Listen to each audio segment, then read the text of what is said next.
Safina hoye! Asanteni sana, tafadhali ketini chini. My brother Jimmy Wanjigi and the Safina fraternity, I am here this afternoon to share with you this very important moment when you unveil this great Kenyan to compete in the next general election. My friend Jimmy, congratulations for the honor Safina has given to you by giving you their ticket to compete in the next general election. Pongezi sana. And welcome to the competition. Competition brings the best out of all of us. And my coming here this afternoon is out of the realization that by competing, the best gets the opportunity to give us the way into the future. We have had challenges in the past of competitors who do not believe in democracy. But as I witnessed this occasion this afternoon, I can confirm that Safina, having made huge contribution to the democratic space in our country, you have presented a candidate that believes in democracy. I take the opportunity this afternoon to congratulate Safina as a party because you leave a trail of democratic gains in our country. Our democratic space would not be what it is were it not for men and women who belong to this party who purposefully made huge sacrifices so that Kenya can be truly democratic. To Safina Party, pongezi sana. Congratulations. Let me say two things, one about Jimmy and one about your party leader. Your party leader, Paul Muite, when I was first elected in 1997, and I came to Parliament, I was 31 then, and I met Paul Muite in Parliament. And I remember a fundamental lesson Paul Muite taught me. He told me, young man, I see you are very enthusiastic about supporting your party. But I want to tell you, the best way to support your party is to criticize it when it goes wrong. That was a fundamental lesson to me. That you must never be a sycophant, you must never support the wrong things. Then when time comes for you to say what is right, if your party is not doing the right thing, you should stand up and say so. Thank you very much, Paul Muite. That lesson has really helped me in my political journey. Jimmy Wanjigi is a great friend. I have worked with him. He has done many things for me and for our team. You remember when we were in the UDA NDC, I did disclose that President Uhuru Kenyatta and I, when we decided that we want to re-engineer the politics of our nation by walking away from what was standard, that this community cannot work with this community because of this reason and that reason. The only third person that was in that meeting was Jimmy Wanjigi.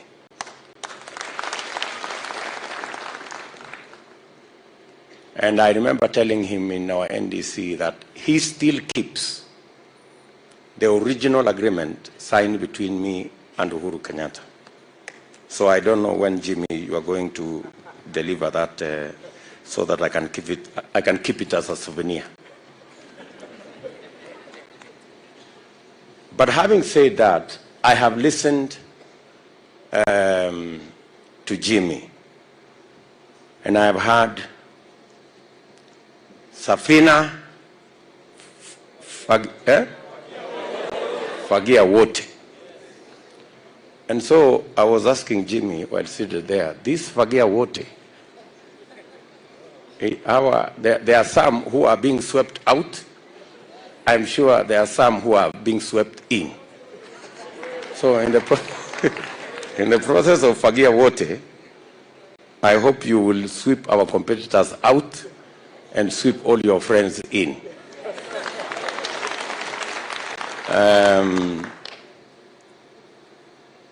Let me say just a few things. I have listened to the statement made by Jimmy Wanjigi, and one statement struck me, and that statement is about personalities versus the people. That is the statement that struck me. And that defines the moment where we are in the history of our nation.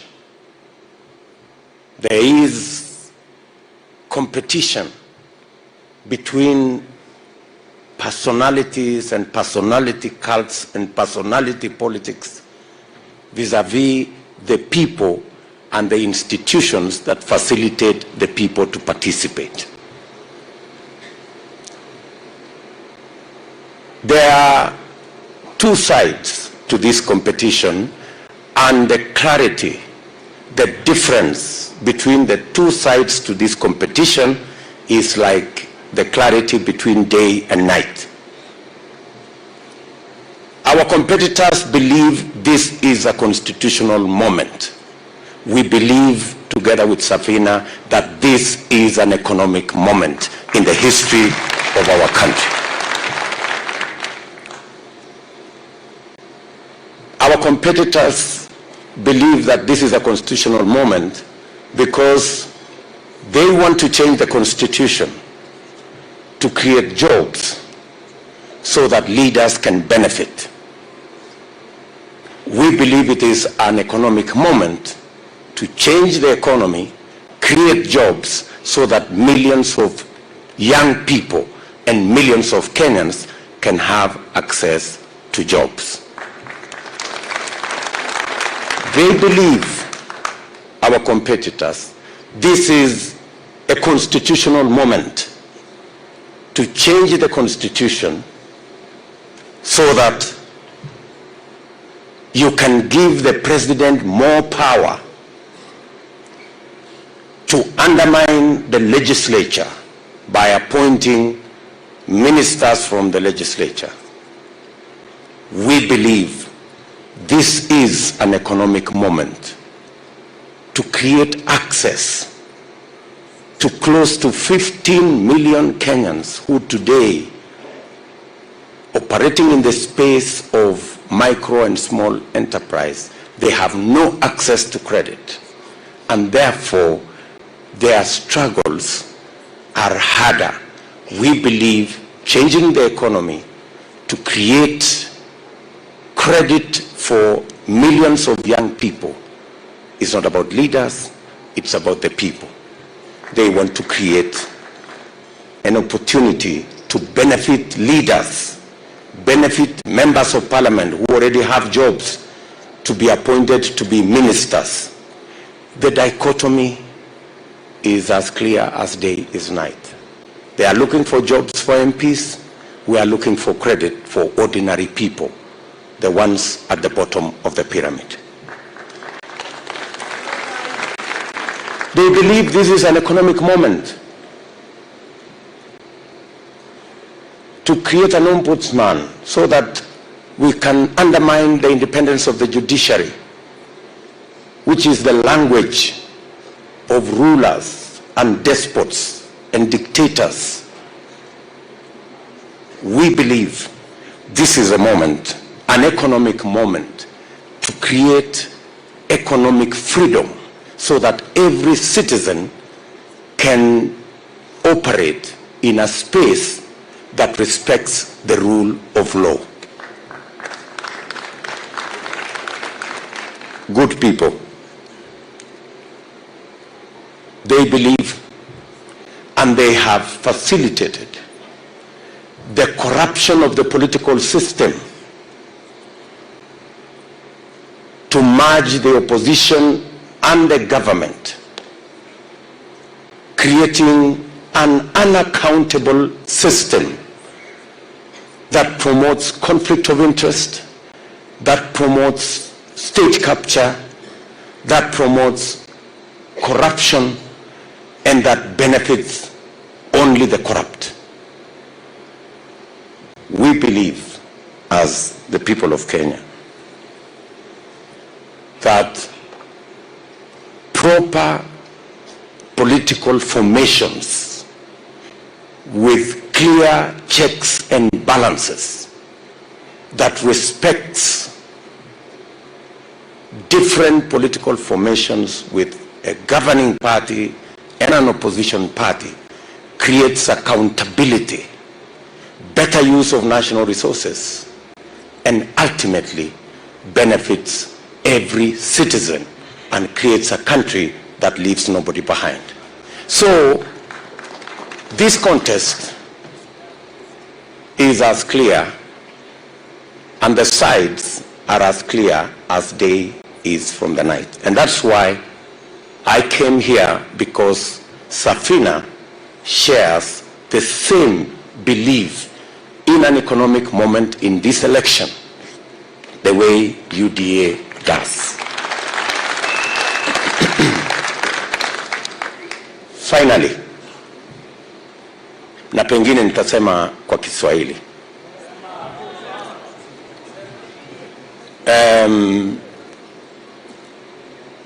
Tulijenga serikali na tumejenga reli, tukajenga barabara karibu kilomita 10,000, tukaunganisha stima watu 8.5 kufikia sasa, tukatengeneza technical training colleges, sasa tumefikisha 150 Kenya. Lakini mahali nimeketi leo, naamini serikali tunayotengeneza kwa mapenzi ya Mungu na wale wote ambao tunakubaliana ya kwamba wakati huu ni wakati wa uchumi, ni ile serikali ambayo itaweka pesa kwa mfuko ya mwananchi wa kawaida.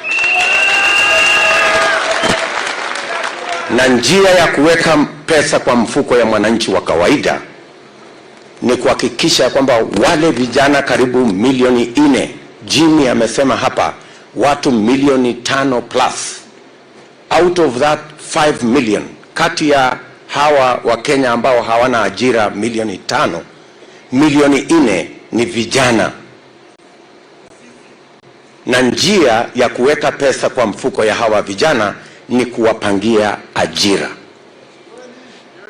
Na ndio tumesema kupitia kwa kubadilisha uchumi, tunapanga kuweka pesa katika sekta ya housing, manufacturing, value addition, agro processing, ili tuhakikisha kwamba vijana wanapata ajira, tuweke pesa katika mifuko yao, wajisimamie, wasimamie familia zao na wajenge taifa letu. It doesn't matter how much you change the constitution, until you have a program to create jobs, you will never change this country. Tunasema ya kwamba njia ya kuweka pesa kwa mfuko ya mwananchi ni kuhakikisha ya kwamba kila biashara ya wale walio chini, micro and small enterprises, ambazo zina account for 80% ya wafanyabiashara wote Kenya, ambao leo wanaangaishwa na fuliza na wanaangaishwa na mashailok,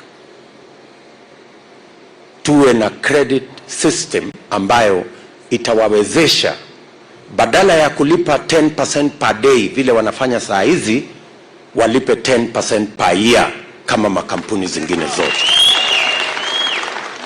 Na kama inawezekana, kwa sababu wao ni biashara ndogo ndogo, vile ya kuhakikisha wanalipa less than 5% per day, na bila ya kuwauliza mambo ya security, mambo mengine, because there is always a way where you can create security without the security that we all know of title deeds and other things. So I share this moment with Safina, and I want to ask the membership of this great party to work with us. As the party leader has said, we will work together going into the future, because we share in the vision of our country going into the future. This is not my day. This was the day of Safina and the day of my brother Jimmy Wanjigi. My good brother Jimmy, I wish you well in your journey. I have seen you leave your good office. I have seen you traverse this country. I have seen you during the good times. I have seen you during the bad times. And I am confident that you are made of good metal. Pongezi sana, my brother Jim. You are a comrade walking together into the future. Asanteni sana, and God bless you.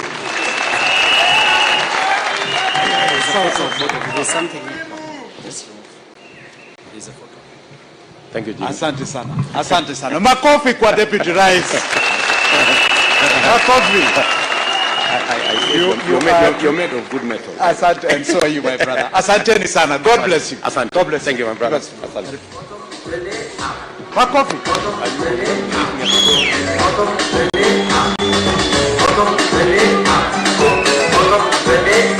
Haya. We have a party leader